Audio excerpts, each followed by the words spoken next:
Hello, my name is Ash, a counselor in training. This is my Relatable study podcast for individuals who need help studying for their NCE, CPCE, and other related counseling exams.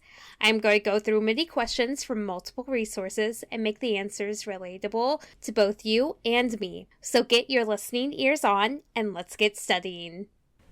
A college sophomore fears that she is becoming crazy. It started about 3 months ago when she was on a soccer field and suddenly became fearful that she was going to die. In the last month, she has experienced these sensations when crossing the street or taking a bus alone. She explains that when she is with her friends, her fears are relieved. Which exercise would be most beneficial to her?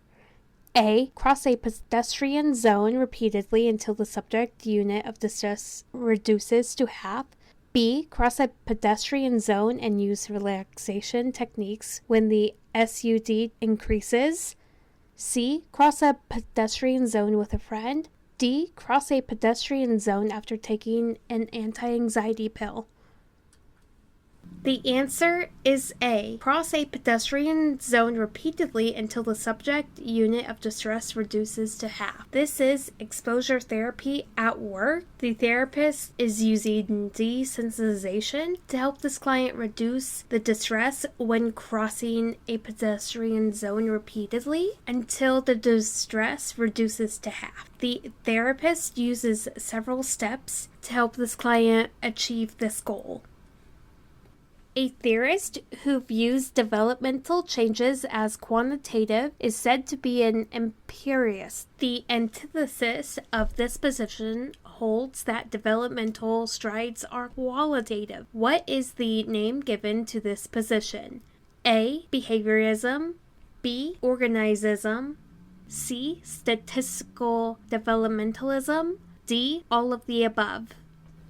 The answer is B. Organism. Organism focuses on the holistic self-organizing system that drives towards growth and healing rather than on a soul pathology, and it is used in organic intelligent therapy, gestalt therapy, person-centered therapy, and sensory-motor psychotherapy. There is much research about this specific, and I would recommend diving deeper into this. A counselor receives a referral from a family physician that attends his church. As a thank you, ethically he should A. Pay her for the referral. B. Send her a thank you letter. C. Have the physician tell everyone in his church to seek services if they need mental health counseling. D. Treat her to lunch on a monthly basis.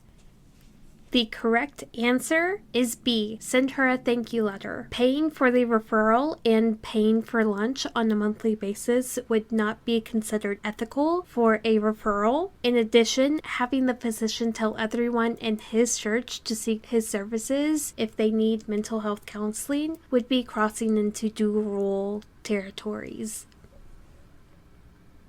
What is the main purpose of self-disclosure when counseling? A. To build rapport and trust between the counselor and the client. B. To provide personal advice based on the counselor's experience. C. To shift the focus of the session to the counselor's own issues. D. To demonstrate the counselor's expertise and knowledge. The answer is A. To build rapport and trust between the counselor and the client.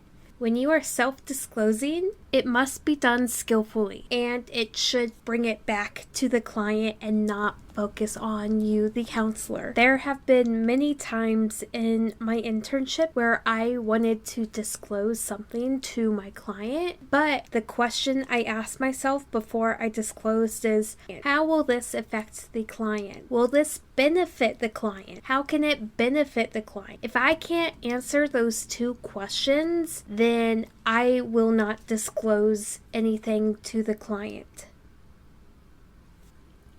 True variance, or the coefficient of determination, is obtained by A. Subtracting the correlation coefficient from 1.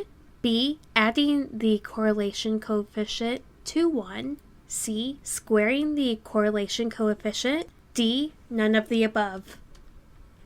The answer is C, squaring the correlation coefficient, and it would look like lowercase r to the power of 2. I am not competent in statistics or math to give you a proper answer. I would recommend looking up a better explanation than what I can provide you here. And that is all 5 questions. Keep doing your research. Thank you for listening, and keep calm and study on.